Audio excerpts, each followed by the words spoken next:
Sir, നമുക്കറിയാം ഷാഹിദ് അഫ്രീദിക്ക് ഊഷ്മള വരവേൽപ്പ് നൽകി ദുബായ് മലയാളികൾ എന്നൊക്കെയായിരുന്നു പല മാധ്യമങ്ങളുടെയും തലക്കെട്ട് ഈ ഒരു വാർത്തയെ അടിസ്ഥാനപ്പെടുത്തി.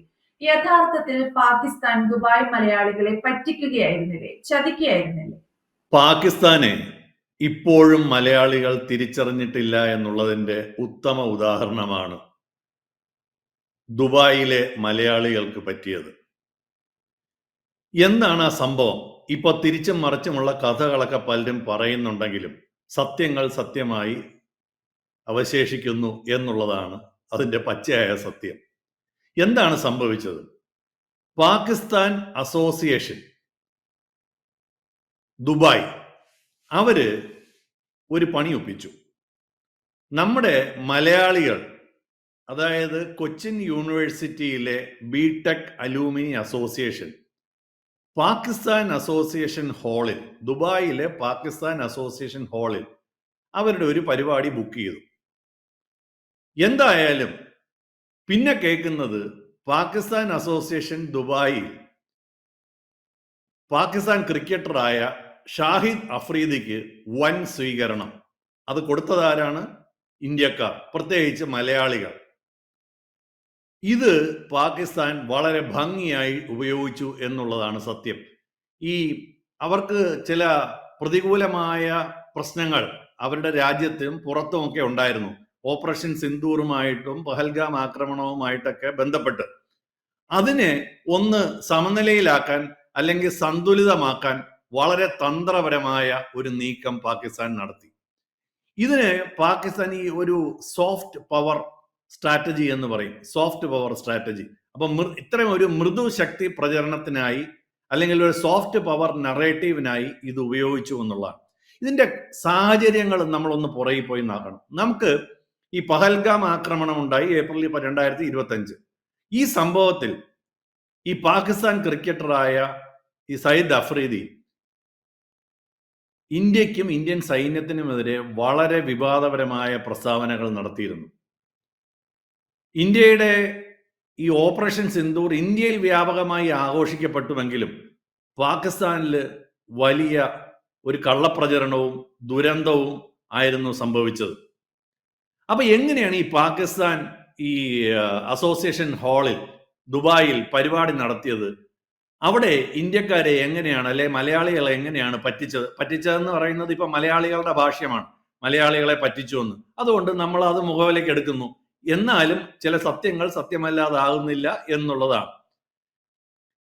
എന്താണ് അതിനു മുൻപ് ഇത്തരം ഒരു തന്ത്രത്തിന്റെ പ്രസക്തി എന്നും കൂടെ നമ്മൾ മനസ്സിലാക്കി. ഞാൻ നേരത്തെ പറഞ്ഞത് ഈ സോഫ്റ്റ് പവർ മൂവ്, ഈ ഹാർഡ് പവർ മൂവ് ഉണ്ട്, സോഫ്റ്റ് പവർ മൂവ് ഉണ്ട്. ഇന്ന് ഇന്ത്യ ഓപ്പറേഷൻ സിന്ദൂറിൽ പാകിസ്ഥാനെതിരെ ഉപയോഗിച്ചത് ഹാർഡ് പവർ മൂവ് ആണ്. അതായത് നമ്മുടെ ശക്തി, സൈനിക ശക്തിയും തന്ത്രവും ഉപയോഗിച്ച് പാകിസ്ഥാനെ വരുതിയിലാക്കി. എന്നാൽ പാകിസ്ഥാൻ അതില്ലാതെ വരുമ്പോൾ പാകിസ്ഥാൻ ഒരു കള്ള നറേറ്റീവ് എപ്പോഴും നടത്തിയിരുന്നു. അവരാണ് ഈ മൃദുശക്തി നീക്കം എന്നൊരു സങ്കല്പം കൊണ്ടുവന്നത്. ഇങ്ങനൊരു സങ്കല്പം എന്ന് പറയുന്നത് ഈ പഴയ അമേരിക്കൻ രാഷ്ട്രതന്ത്രജ്ഞനായ ജോസഫ് നെ ജൂനിയർ, അദ്ദേഹം ഒരു ബുക്ക് എഴുതി, സോഫ്റ്റ് പവർ അഥവാ സ്മാർട്ട് പവർ. എന്താണിത്? എനിക്കൊരു ആവശ്യമുണ്ട്, എനിക്ക് മറ്റൊരാളെ കൊണ്ട് അല്ലെങ്കിൽ മറ്റൊരു ഗ്രൂപ്പിനെ കൊണ്ട് അല്ലെങ്കിൽ മറ്റൊരു രാജ്യത്തിനെ കൊണ്ട് നമ്മുടെ രാജ്യത്തിനൊരു ആവശ്യമുണ്ട്. നമ്മൾ ബലം പ്രയോഗിക്കാതെ, ശക്തി പ്രയോഗിക്കാതെ അവരെ നമ്മുടെ വരുതിയിലേക്ക് വരുത്തുന്ന കോൺസെപ്റ്റിനെയാണ് ഈ മൃദുശക്തി സമീപനം എന്ന് പറയുന്നത്. അപ്പൊ അത് ഈ ഒരു ആകർഷണത്തിലൂടെയും പ്രേരിപ്പിക്കലിൽ കൂടെയുമാണ് സാധിക്കുക. അട്രാക്ഷൻ ആൻഡ് പെർസുവേഷൻ എന്നാണ് അതിന് പറയുക. അപ്പൊ അങ്ങനെ നമ്മുടെ പെരുമാറ്റത്തെയും നമ്മുടെ താല്പര്യങ്ങളെയും അവർക്ക് അനുകൂലമായി മാറ്റിയെടുക്കുന്ന ഒരു തന്ത്രം, അതാണ് ഇതൊരു അമേരിക്കൻ ഈ നേരത്തെ പറഞ്ഞ പോലെ അദ്ദേഹം ചെയ്ത ഒരു പരിപാടിയാണ്. അപ്പൊ ഇതിനകത്ത് നിർബന്ധങ്ങളില്ല, ബലപ്പിക്കുകയല്ല ചെയ്യുന്നത്. അപ്പൊ ഇതിന് വളരെ മനോഹരമായി ഉപയോഗിക്കുന്ന ഒന്നാണ് ഈ സിനിമകൾ, സാഹിത്യം, അതായത് നമ്മുടെ ജനത്തിന് താല്പര്യമുള്ള സംസ്കാരം, സിനിമകള്, സംഗീതം, ഫാഷൻ, ഭക്ഷണം, കല, സാഹിത്യം, ഇങ്ങനെയൊക്കെ ഇതിന് ഉപയോഗിക്കും. ഞാനൊരു എക്സാമ്പിൾ പറഞ്ഞാൽ ഒരു പക്ഷേ നമുക്കത് മനസ്സിലാവും. ഇന്ത്യയിൽ വ്യാപകമായി പ്രചാരത്തിലുണ്ടായിരുന്ന ഒരു ആപ്പാണ് ടിക്ടോക്ക്. നമ്മളെല്ലാവരും വളരെ സ്ട്രോങ് ആയിട്ട് അതിനെ പ്രൊമോട്ട് ചെയ്തിരുന്നു. അതിൽ ധാരാളം വീഡിയോ ഉണ്ടാക്കി. ഇതൊരു ചൈനീസ് ആപ്പാണ്. ഇതിനകത്തൊരു അപകടം മുന്നിൽ കണ്ട് ഇന്ത്യൻ സർക്കാർ പെട്ടെന്ന് ടിക്ടോക്ക് നിരോധിച്ചു. മറ്റ് പല ചൈനീസ് ആപ്പുകളും നിരോധിച്ചതുപോലെ ടിക്ടോക്ക് നിരോധിച്ചു. അപ്പം നമുക്കൊരു വലിയ ഇച്ഛാഭംഗം ഉണ്ടായി. അതായത് നമുക്ക് ഏറ്റവും പ്രിയപ്പെട്ട ഒരു സാധനം നമ്മുടെ സർക്കാർ നിരോധിക്കുകയാണ്. നിവൃത്തിയില്ലാത്തതുകൊണ്ട് അത് അംഗീകരിച്ചു. അപ്പൊ ചൈന ശരിക്കും പറഞ്ഞ ഒരു സോഫ്റ്റ് പവർ ഈ ടിക്ടോക്ക് വഴി നമ്മുടെ രാജ്യത്ത് നമ്മുടെ ജനങ്ങളെ ഇൻഫ്ലുവൻസ് ചെയ്തിരുന്നു എന്നാണ്. ഞാൻ മറ്റൊരു ചുമ്മാ ഒരു ഉദാഹരണം പറയാം. നമുക്ക് എല്ലാവർക്കും ഏറ്റവും താല്പര്യമുള്ള ഒരു ഫോണാണ് ഐഫോൺ എന്ന് വെച്ചോളൂ. കേരളത്തിൽ പ്രത്യേകിച്ച് കാശുള്ളവരുടെ ഇടയിൽ വളരെ പ്രചാരത്തിലുള്ള ഒന്നാണ് ഐഫോൺ. ഇപ്പൊ അമേരിക്ക ട്രംപ് പറയുകയുണ്ടായി, ഈ ഐഫോൺ ഇന്ത്യയിൽ തന്നെ ഉണ്ടാക്കാൻ പറ്റൂല, അല്ലെങ്കിൽ ഇന്ത്യയിൽ ഉണ്ടാക്കിയത് ഇവിടെ പറ്റത്തില്ല. സപ്പോസ് ഇന്ത്യയിൽ ഉണ്ടാക്കാൻ സമ്മതിച്ചില്ല എന്ന് വെച്ചോളൂ ടിം കുക്കിന് അല്ലെങ്കിൽ ആപ്പിൾ കമ്പനി. അപ്പൊ ഇന്ത്യ പറയാണ്, അങ്ങനെയാണെങ്കിൽ ഞങ്ങൾക്ക് ഇനി ആപ്പിൾ ഇവിടെ വെക്കണ്ട എന്ന് പറഞ്ഞാൽ പെട്ടു. അപ്പൊ എന്ത് പറ്റും? നമുക്ക് എല്ലാവർക്കും അത് ഉപയോഗിച്ചത് ശീലമായി പോയി. ഇനി അത് വേണ്ടെന്ന് പറഞ്ഞാൽ ബുദ്ധിമുട്ട്. ഇതാണ് ഈ സോഫ്റ്റ് പവറിന്റെ പരിപാടി. മിലിറ്ററി പവർ അല്ലാതെ ഇങ്ങനെ പല സിനിമകളിൽ കൂടി, സംഗീതത്തിൽ കൂടി, യാത്ര, ഇതിങ്ങനെ പല പല കാരണം, ഭക്ഷണത്തിൽ കൂടിയൊക്കെ ഒരു രാജ്യം മറ്റു രാജ്യത്തെ ഇൻഫ്ലുവൻസ് ചെയ്തതിന് വലിയ വിപുലമായ തലങ്ങളുണ്ട്. അതിലേക്ക് ഇപ്പൊ തൽക്കാലം കടക്കുന്നില്ല. നമുക്ക് ഈ ദുബായ് പ്രശ്നത്തിലേക്ക് തിരിച്ചു വരാം. അപ്പോ ഇതിന്റെ പശ്ചാത്തലം എന്താണ്? നമ്മുടെ ഇദ്ദേഹം ഈ അഫ്രീദി ഈ പഹൽഗാം ആക്രമണത്തിൽ കഴിഞ്ഞപ്പോൾ പറഞ്ഞത്, സ്വന്തം മണ്ണിൽ ഇന്ത്യ ഭീകരപ്രവർത്തനം നടത്തുന്ന വളരെ കുറഞ്ഞ വൃത്തികെട്ട തരംതാണ ഒരു സ്റ്റേറ്റ്മെന്റ് ആണ് അതേക്കുറിച്ച് സയ്യിദ് അഫ്രി പറഞ്ഞത്. പഹൽഗാം ആക്രമണത്തിൽ 8,000 സൈനികർ ഇന്ത്യയിൽ അവിടെ ഉണ്ടായിരുന്നിട്ടും 8 ലക്ഷം 8 ലക്ഷം സൈനികർ അവിടെ ഉണ്ടായിരുന്നിട്ടും ജമ്മു കാശ്മീരിൽ ഇന്ത്യക്കാരെ രക്ഷിക്കുന്നതിൽ, ഇന്ത്യക്കാരിലെ സാധാരണക്കാരെ രക്ഷിക്കുന്നതിൽ ഇന്ത്യ പരാജയപ്പെട്ടു, ഇന്ത്യൻ ആർമി പരാജയപ്പെട്ടു എന്നാണ്. അത് വളരെ മോശമായ രണ്ട് അഭിപ്രായങ്ങളാണ് അങ്ങനെ ഇന്ത്യയെക്കുറിച്ചും ഇന്ത്യൻ ആർമിയെക്കുറിച്ചും പറഞ്ഞത്. ഇതിനെതിരെ വളരെ ശക്തമായ വിമർശനങ്ങൾ ഇന്ത്യക്കകത്തുണ്ടായി. ഇന്ത്യൻ ക്രിക്കറ്റർമാർക്ക് അദ്ദേഹത്തെ വലിയ കാര്യമായിരുന്നു. എന്നാലും ഈ പരാമർശങ്ങൾ ഇന്ത്യയിൽ വലിയ ശക്തമായ പ്രതികരണങ്ങളാണ് ഉണ്ടാക്കിയത്. അപ്പൊ പാകിസ്ഥാൻ ഇപ്പൊ എന്ത് ചെയ്തു എന്ന് വെച്ചാൽ, ഇദ്ദേഹത്തെ, ഈ അഫ്രീദിയെ സ്വാഗതം ചെയ്യുന്ന ഒരു പൊതുപരിപാടി എങ്ങനെയോ സംഘടിപ്പിച്ചു. ഇത് നടന്നത് പാകിസ്ഥാൻ അസോസിയേഷൻ ദുബായ്ക്കാരുടെ ഹാളിലാണ്. അപ്പൊ വിദേശത്തുള്ള ഇന്ത്യൻ മലയാളികൾ അതിൽ പങ്കെടുത്തു എന്നാണ് വലിയ ഞെട്ടിച്ച ഒരു സംഭവം. ഇന്ത്യക്കാരെ മുഴുവൻ ഞെട്ടിച്ച, അത് മലയാളികൾ ഞെട്ടിച്ച. അപ്പൊ ഈ പരിപാടി ചെയ്തപ്പോ എന്ത് സംഭവിച്ചു? വിദേശത്തെയുള്ള ഇന്ത്യക്കാർക്ക് ഇപ്പോഴും പാകിസ്ഥാനിലെ വലിയ പ്രധാനപ്പെട്ട വ്യക്തികളോട് ആരാധനയുണ്ടെന്ന് വരുത്തി തീർക്കുവാൻ പാകിസ്ഥാൻ സാധിച്ചു.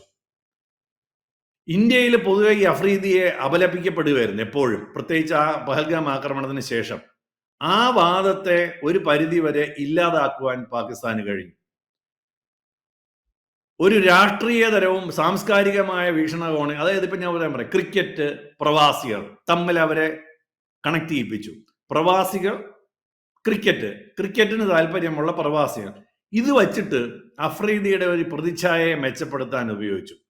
ഇനിയിപ്പോ ചോദ്യം, ഈ പ്രോഗ്രാം ആരാണ് നടത്തിയത്, എന്തുകൊണ്ട് പാകിസ്ഥാൻ ഹാളിൽ മലയാളികൾ ചെന്നു എന്നുള്ളതാണ്. അപ്പൊ ഇത് ഞാൻ പറഞ്ഞല്ലോ ഇത് അവിടെ ആണെന്ന്. അപ്പൊ ഈ കൊച്ചിൻ യൂണിവേഴ്സിറ്റിയുടെ ബിടെക് പൂർവ്വ വിദ്യാർത്ഥി association UAE chapter, Cochin university BTech alumni, അവരെ ക്യൂബ എന്നാണ് വിളിക്കുന്നത്, CUBAA, UAE ചാപ്റ്റർ.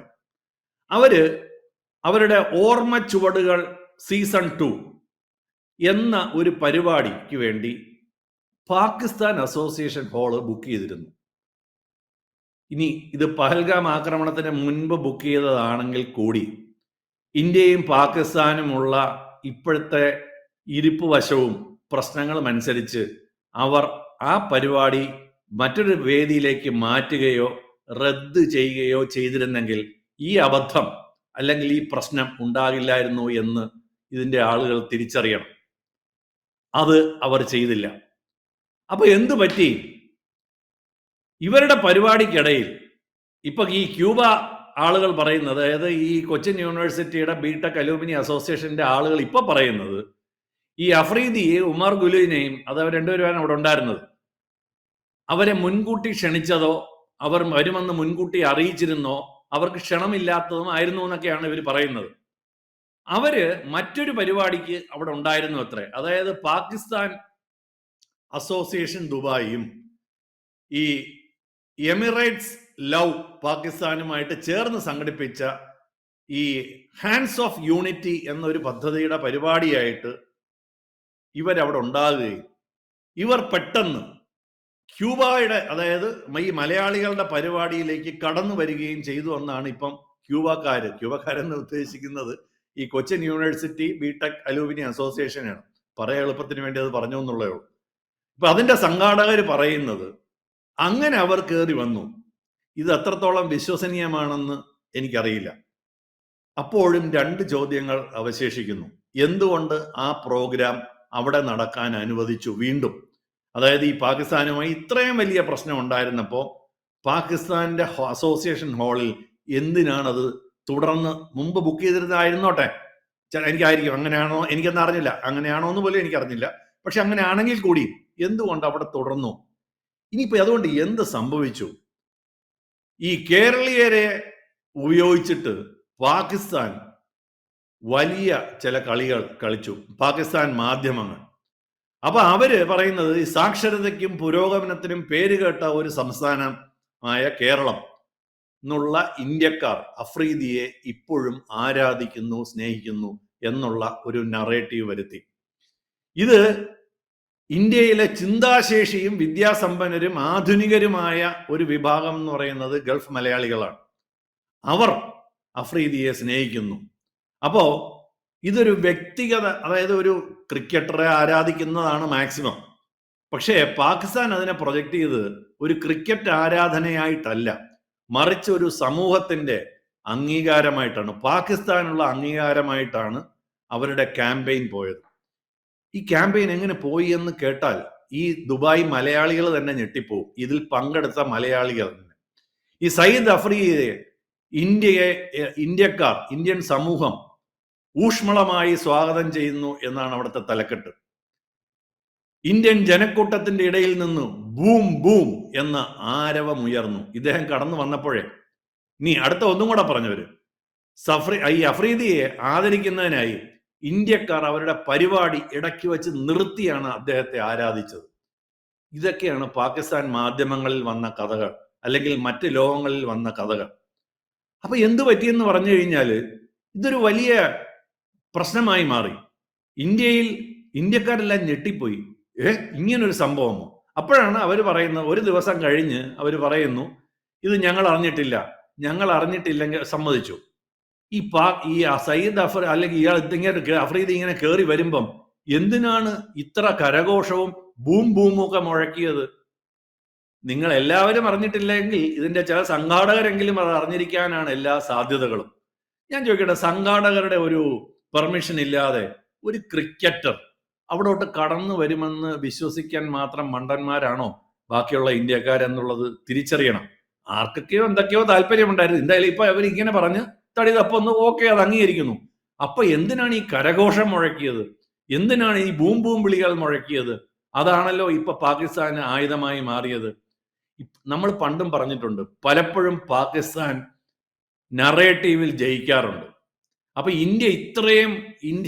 ഇന്ന് അസറുദ്ദീൻ ഓവൈസി, മുഹമ്മദ് നമ്മുടെ ബഷീർ, മലയാളിയായ MP ബഷീർ, EK ബഷീർ, മുഹമ്മദ് ബഷീർ, ഇവരൊക്കെ വിദേശത്ത് പോയി ഇന്ത്യക്കാർക്ക് വേണ്ടി വാദിക്കുമ്പോൾ, പാകിസ്ഥാനെതിരെ വാദിക്കുമ്പോഴാണ് ഈ കേരളത്തിലെ മലയാളികൾ അല്ലെങ്കിൽ ദുബായിലെ മലയാളികൾ ഈ അബദ്ധം കാണിച്ചത്, പാകിസ്ഥാൻ ആയുധമായി മാറിയത്. അവരൊരുപക്ഷെ ചതിക്കപ്പെട്ടതാകാം. പക്ഷെ പാകിസ്ഥാനുമായി അല്ലെങ്കിൽ പാകിസ്ഥാന്റെ സംവിധാനങ്ങളുമായി ബന്ധപ്പെടുമ്പോൾ ഇത്തരം ചതി അവർ പ്രതീക്ഷിക്കണമായിരുന്നു. ഇനിയെങ്കിലും ഇതൊരു പാഠമാകട്ടെ. ഭാവിയിലേക്കെങ്കിലും ഇത്തരം അബദ്ധങ്ങൾ ദുബായിലെ മലയാളികൾ കാണിക്കാതിരിക്കട്ടെ. അത് മാത്രമേ തൽക്കാലം പറയാനുള്ളൂ. അപ്പൊ ഇതാണ് ഈ സംഭവത്തെക്കുറിച്ച് എനിക്ക് പറയാനുള്ളത്. കൂടുതൽ വാർത്തകളും വിശേഷങ്ങളും നിങ്ങളിലേക്ക് എത്താൻ ABC മലയാളം സബ്സ്ക്രൈബ് ചെയ്യുക, ബെൽ ബട്ടണും അമർത്തുക.